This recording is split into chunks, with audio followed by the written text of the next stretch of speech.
বাবা মায়ের মধ্যে এখনো কত রোম্যান্স। এটা কিন্তু সত্যি কথা, আমার বাবা মা আমার দেখা সেরা couple. I agree, I also agree. বলছি যে আরেকটা নাচ হবে নাকি? আর কোনো নাচানাচির দরকার নেই, প্রচুর কাজ পড়ে আছে, সবাই যাও যে তার কাজে লাগো এবার।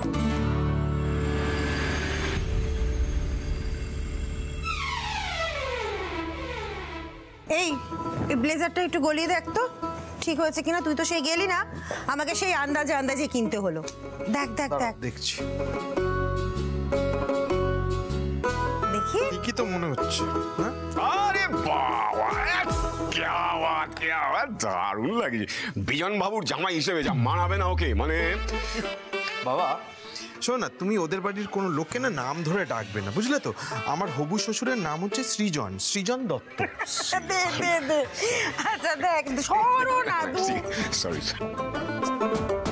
এই দেখ, এগুলো সব নমস্কারীর শাড়ি, ভালো হয়েছে। আরে মা, তুমি আর বাবা মিলে যখন কিনেছো আমি জানি ভালোই হবে। সবাই যদি তোর মতো ভাবতো তাহলে তো হয়েই যেত। মা দেখো, হাতের 5টা আঙুল কি সমান হয়? হয় না। আরে সে তো পায়ের 5টা আঙুলও সমান হয় না। সব বিষয় আর কি। মা ছাড়ো না বাবা, ইয়ার্কি মারছে, তুমি রেগে যাচ্ছ কেন? দেখতে পাচ্ছ তো। আচ্ছা যাকে এই রে, একটু ওটা দেখ তো তোর মাথার সাইজে হয়েছে কিনা। দাদা দাদা দেখি হয়েছে। হ্যাঁ, আমার ইম্পর্টেন্ট কয়েকটা ফোন কল করে, এটা রাখো, আমি ওই কাজটা সেরে নিই, তারপরে আবার আমি দেখছি। দেখো এইগুলো যদি না করি না, আমার ছুটিটা কিন্তু গন্ডগোল হয়ে যাবে, বুঝলে?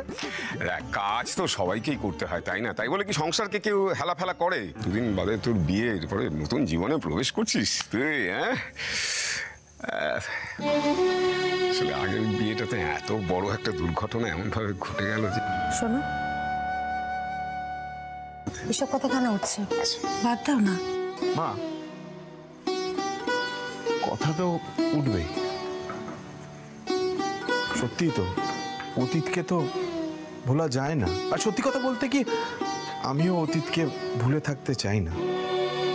আমি শ্রীপর্ণার সাথে তো কথা বলেছি, ওর মনটা খুব বড়, ওর পরিবারটাও খুব বড়, খুব ভালো। ওরা জয়েন্ট ফ্যামিলি তো, ওরা ঠিক ওই বেঁধে বেঁধে থাকতে পারে। আমি ওকে সবটা খুলে বলেছি, আর ও বুঝদার মেয়ে, বুঝতেও পেরেছে। তাহলে তার কোনো সমস্যাই রইল না, এবার তো বিয়েটা মিটে গেলেই হলো। আচ্ছা শোন, বলছি কি, সুপর্ণাকে কিন্তু বিয়ের পর যত্নে রাখবি। বাবা, সুপর্ণা না, শ্রীপর্ণা, শ্রীপর্ণা দত্ত। তুমি আরেকটু হলে আমার বউটাই বদলে দিচ্ছিলে। Sorry, Sriparna, right? আচ্ছা তুই তো জানিসই আমার ব্যামোর কথা, মানে বিশেষ করে নাম আমি কিছুতেই মনে রাখতে পারি না।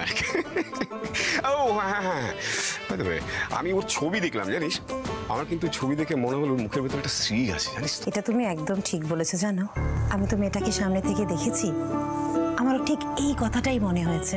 আমি দেখে যতটুকুনি বুঝেছি তাতে আমার মনে হয়েছে যে শ্রীপর্ণা যদি তোর বউ হয়ে আসে না, তুই খুব ভালো থাকবি, তোরা দুজনে খুব খুব ভালো থাকবি। মা, আমি সত্যি বলছি, আই প্রমিস ইউ, আমি চেষ্টা করব। আমি তো কাজের মধ্যে থাকি, তার মধ্যেও আমি চেষ্টা করব। কাজ তো থাকবেই, কাজ সারা জীবন থাকবে, তাই বলে সংসারকে তো অবহেলা করলে হবে না, সম্পর্কগুলোকে তো অবহেলা করলে হবে না। সব দিকটা ব্যালেন্স করে চলতে হবে, ব্যাস। এবং এটাই তো জীবন, কাজের জায়গায় কাজ, আবার সম্পর্কের জায়গায় সম্পর্ক, তাই না? তবে এবার কিন্তু একটু বেশি সময় দিতে হবে সংসারে। দেখবি সংসারে বেশি সময় দিলে পরেই থিতু হয়ে যাবে, তখন আর কোনো অসুবিধাই হবে না। দেখ, তুই ঠিক থাকলে পরে সংসারটা ঠিক থাকবে, বুঝলি তো? দেখ, এই তুই ছোট ভাই, ওর ওপর ভরসা করে কোনো একটা কাজও ছাড়তে পারা যায় না। আর এই অম্লান হয়েছে আরেক রকম, হ্যাঁ, সে তো সমস্ত কিছু বেঁচে খেতে পারলেই আর কি বেঁচে যায়। আর বিয়েও করেছে ঠিক সেরকম একটা বেছে বেছে মেয়েকে। এতদিন তো আমরা সবটা দেখভাল করে রাখলাম, এবার তোকে দায়িত্ব নিতে হবে, নাহলে তো অম্লান দেখবি যে গ্রামের যা বাড়ি সম্পত্তি যা যা আছে সব বেঁচে দেবে, সব বেঁচে দেবে ও। তুই এবার বিয়েটা করে সংসারটা শক্ত হাতে ধর। মা, তুমি তো জানো আমার দুটো মা, মানে একটা তুমি আর একটা মাদার ইন্ডিয়া। এই দুটোকে সব সময় আমাকে ব্যালেন্স করতে হয়। মানে যখন এইসব পরে আছি, এইসব জামা কাপড় পরে আছি ঠিক আছে, কিন্তু যখনই আমি ওই ইউনিফর্মটা পরে নিই তখনই ব্যাপারটা কেমন। কিন্তু না মা, ইউর রাইট, ইউর রাইট, তুমি ঠিকই বলেছো। আমি কাজের মধ্যে হলেও না আমি চেষ্টা করবো শ্রীপর্ণাকে যতটা সময় দেওয়া যায়। দেখ, আমার তোর উপর বিশ্বাস আছে, তুই ঘর বাইরে সবটা সবটা সামলে নিতে পারবি। আচ্ছা, অনেক কথা হয়ে গেছে, এবার একটা জিনিস দেখাচ্ছি, দেখ। এই দেখ, এটা শ্রীপর্ণার জন্য কিনেছি, কেমন হয়েছে বল? ও মা, তুমি তো জানো আমি এসব বুঝি। এ আবার কি কথা? না না না, এক মিনিট এক মিনিট, বুঝিস না মানে? আরে তোর বউ তো তোর বউকে এটা পড়লে কেমন দেখাবে সেটা তুই বুঝতে পারছিস না? মানে এটাও কিন্তু সংসারের একটা দিক। তোর আগের বউটাকেও তো আমি সবকিছু দিয়েছিলাম, বংশের চিহ্নগুলো নিয়ে ও জলের তলায় তলিয়ে গেল, আর খুঁজেই পাওয়া গেল না মেয়েটাকে। ঠাকুর করে যেন এরকম আর কারোর সাথে না হয় রে।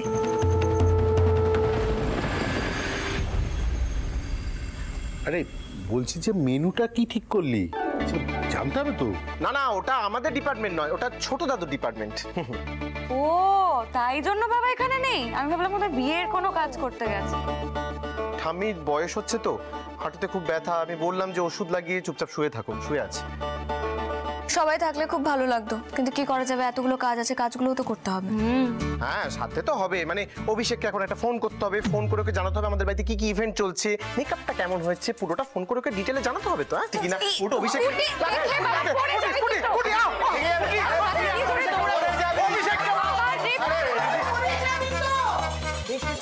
নাকি বিয়ে ছোট্টবেলা থেকে এক থেকে গেল। এই আমি গেলুম, আমার রান্নাঘরে অনেক কাজ পড়ে যাচ্ছে। হ্যাঁ মা ঠিক বলেছো, আমিও যাই, দাঁড়াও তো। চলে এসো। আচ্ছা পর্ণা, আমি না গায়ে হলুদের জন্য দুখানা শাড়ি বেঁচে রেখেছি, তুই একবার দেখে নি। এই পর্ণা, শুনলি? হ্যাঁ, আমি দেখে নেবো, গায়ে হলুদের শাড়ি আমি বেছে দেবো। হ্যাঁ ঠিক আছে, আমি যাচ্ছি, তুই আয়।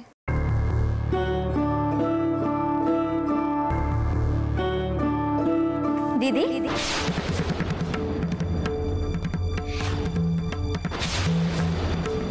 পর্ণা, কি হয়েছে বলো তো তোমার? তখন থেকে দেখছি যে তুমি হাসছো, নাচছো, কথা বলছো, সবই করছো, কিন্তু কোথাও যেন মনে মনে কিছু একটা ভেবে চলেছো। আরে এত চিন্তা কিসের? এখন তো সব টেনশন মিটেই গেছে, আর তো কোনো বাধা নেই। হ্যাঁ মানে পুটির বিয়ে নিয়ে একটা টেনশন না আছে। না সৃজন, আমি পুটির বিয়ে নিয়ে ভাবছি না।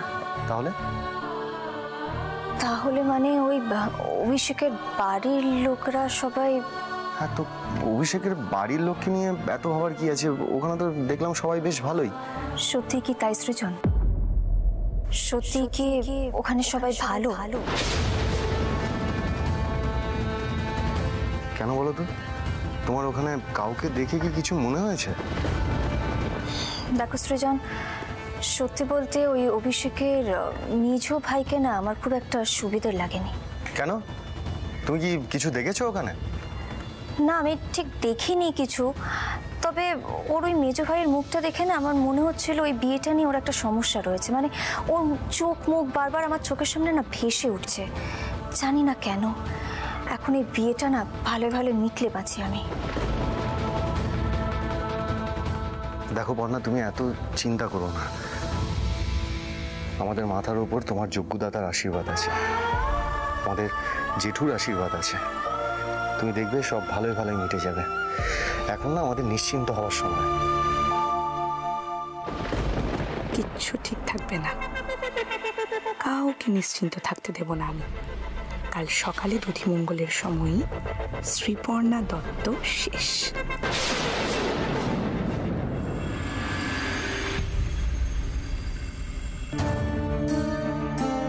এবার দেখ তো, বল কেমন হয়েছে? এটা আমি আর তোর বাবা দুজন মিলে শ্রীপর্ণাকে আশীর্বাদ করব। মা, আমার বেলায় তো এত কিছু দেওয়া হয়নি। ও এখন দাদার বিয়েতে সব এক এক করে বেরোচ্ছে না সব গয়নাগুলো? এটা কেমন কথা রনিতা? মেজো মা, তুমি কি বাবা মার সাথে এইভাবে কথা বলো? গুরুজনদের সাথে কথা বলার একটা টোন আছে না? আমার মা বাবা কখনো আপনাদের মতো আমার সাথে এক চোখামি করেনি, তাই কখনো প্রয়োজনই হয়নি তাদের সাথে এরকম ভাবে কথা বলার। দেখেছো তো মা, এই জন্য আমি বলছিলাম। শোন, আমি এটা তোর বউকে দিচ্ছি, এখানে আমি কারোর কথা শুনবো না। তা কেন শুনবেন? তাও যদি দাদার প্রথম বিয়ে হতো তাহলেও মানতাম। আচ্ছা মা, দোজবরের বিয়েতে তাড়ম্বরের কি আছে? এই ঝামেলাটাই আমার ভালো লাগে না, আমি এলাম। এসব কি হচ্ছে? হ্যাঁ, বুদ্ধি শুদ্ধি কিচ্ছু নেই।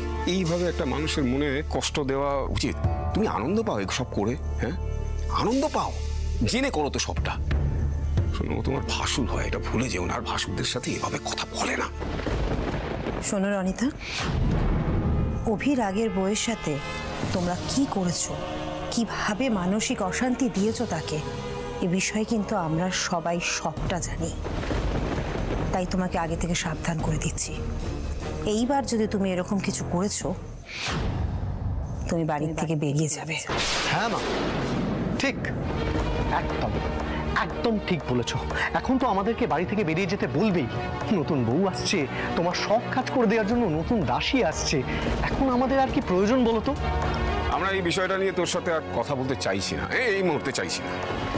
কেন বলবে বাবা, কেন বলবে? আমাকে তো নিজের সন্তান ভাবোইনি কোনোদিন। চিরটা কাল আমাকে অচ্ছুতের মতো দূরে সরিয়ে রেখেছো সবকিছুর থেকে। ও কেন সব সময় এরকম করে বলো তো? আমার ভালো লাগে না। আহা, তুমি ওর কথাতে কেন উত্তেজিত হচ্ছে বলো তো? আমার না মাঝে মাঝে ওকে আমার ছেলে ভাবতে রাগ হয়। হ্যাঁ মা, হ্যাঁ, রাগ তো হবেই, কারণ কোনোদিন আমাকে তো নিজের ছেলে হিসাবে ভাবোইনি। আর যদি ভাবতে, তাহলে অনেকদিন আগে আমি যা চেয়েছিলাম নিজের হাতে আমাকে তুলে দিতে, আর রনিতাকেও ওর প্রাপ্য সম্মানটা দিতে, এই গয়নার থেকে রনিতাকে ওর ভাগটা দিতে। হ্যাঁ, রনিতাকে ওই গয়নাগুলো দিতাম, তারপরে তুই সেগুলোকে দুদিনে বেচে দিতিস, তাই তো?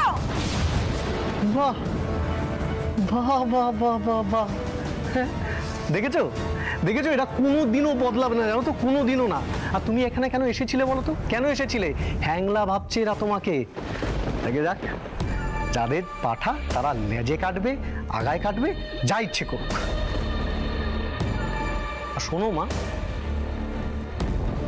আমিও দেখি তোমাদের এই নতুন বৌমা কি এমন হাতি ঘোড়া মারে। হা করে দাঁড়িয়ে আছো কেন? চলো।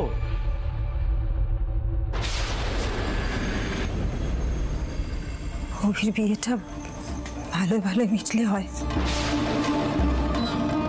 মেয়েটা যেন এই বাড়িতে এসে সুখে থাকতে পারে। জানো, জানি না কি হবে। ঠাকুর, তুমি সব দেখো।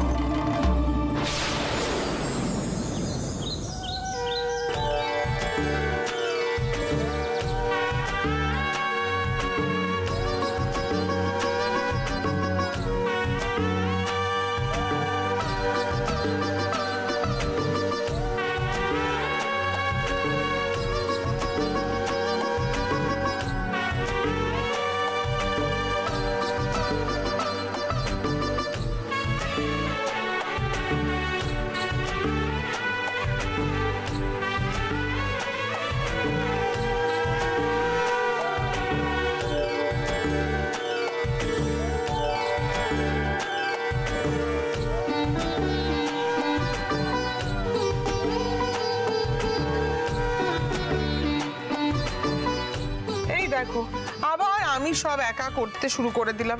ওর মা কোথায় গেল বলো তো? আরে বাবা, ওর একটা কাজ শেষ হতে না হতে আর একটা কাজ ধরে নিয়েছে। দেখেছি আমরা দুজনে এখানটা সামলাচ্ছি, অন্য কাজ ধরে নিয়েছে। উফ বাবা, বিয়েটা বড্ড ঝক্কির ব্যাপার বলো। আমি তো কোনো কাজ করছি না, কিন্তু তোমাদের উপর প্রচুর চাপ পড়ে গেছে, তাই না? বাবা, আমার মেয়ের কথা শুনেছো তোমরা? আমার মেয়েটা কত বুঝদার হয়ে গেছে। অত বুঝদার হয়ে কাজ নেই, বুঝলি বাবু? আর শোনো, আমাদের কথা তো ভাবতে হবে না তোমাকে, তুমি নিজের কথা ভাবো।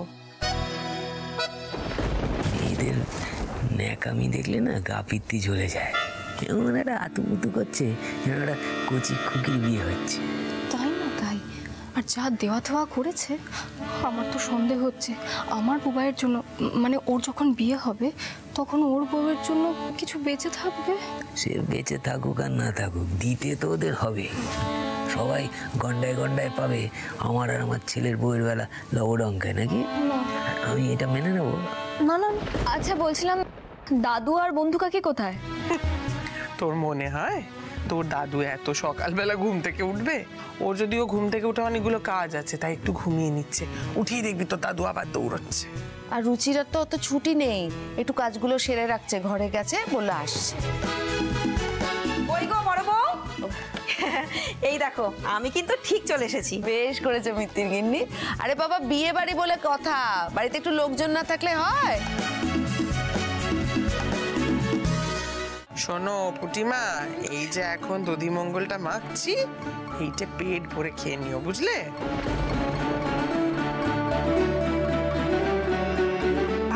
আমার এই জিনিসটা একদম পছন্দ নয়। ওমা, পছন্দ নয়? পছন্দ নয় বলে হবে? এখন এটা খেয়ে তোকে সারাদিন উপোস থাকতে হবে, আর কিচ্ছুটি খেতে পারবে না তুমি। আচ্ছা যেটি বলছি, এখন কি আর এসব মানার দরকার আছে? না মানে বলছি, সারাদিন কিছু না খেয়ে থাকবে, শরীর টরীর যদি খারাপ করে।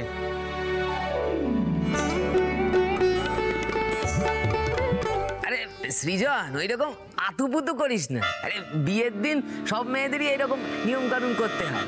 সবাই যদি পারে, তোর মেয়ে হঠাৎ করে পারবে না কেন?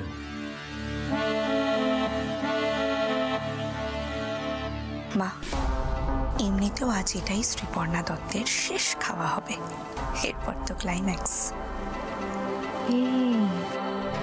তোর কি ব্যাপার বলতো? কি করেছিস তুই? কাঁচ মিশিয়ে দিয়েছি ওর দধিমঙ্গলে।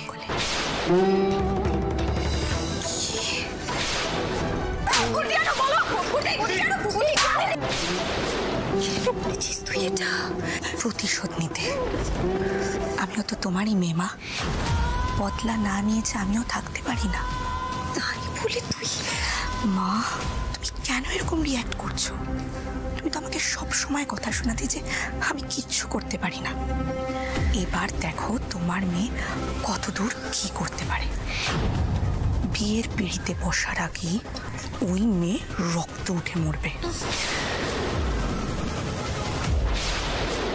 ও মেজো, নে এবার খাইয়ে দে, পর্ণা ঠিক চলে আসবে, খাইয়ে দে, দেরি হয়ে যাচ্ছে। ঠিক আছে। আর বুবাইটাও এখনো ঘুম থেকে ওঠেনি। এগুলো তো ছবি তোলার দরকার ছিল, ছবিটা কে তুলবে? আমি ছবি তুলে দিচ্ছি।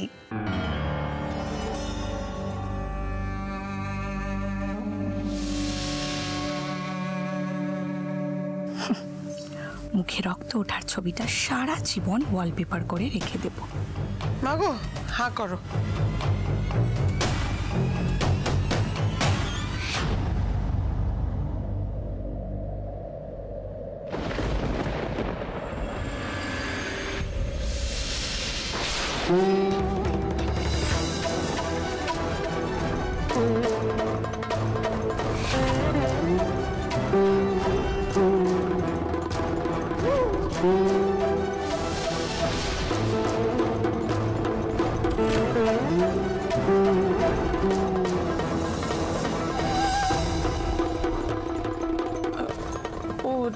তুমি এসে গেছো?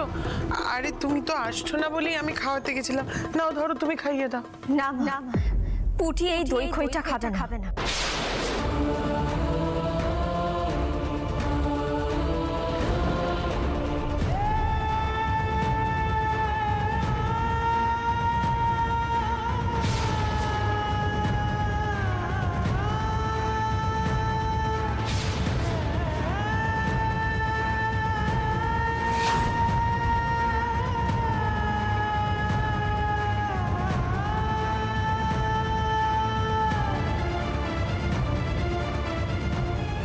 কেন?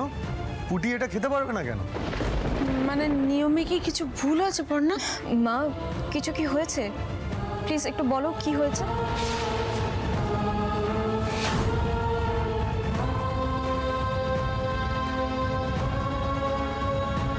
সকাল সকাল কি ধ্যাসটা শুরু করলো বলো দেখি। হ্যাঁ, আরে পর্ণা কি হয়েছে সেটা তো বলবে নাকি? আসলে এই খই আর দইয়ের মধ্যে কাঁচের গুঁড়ো মেশানো রয়েছে।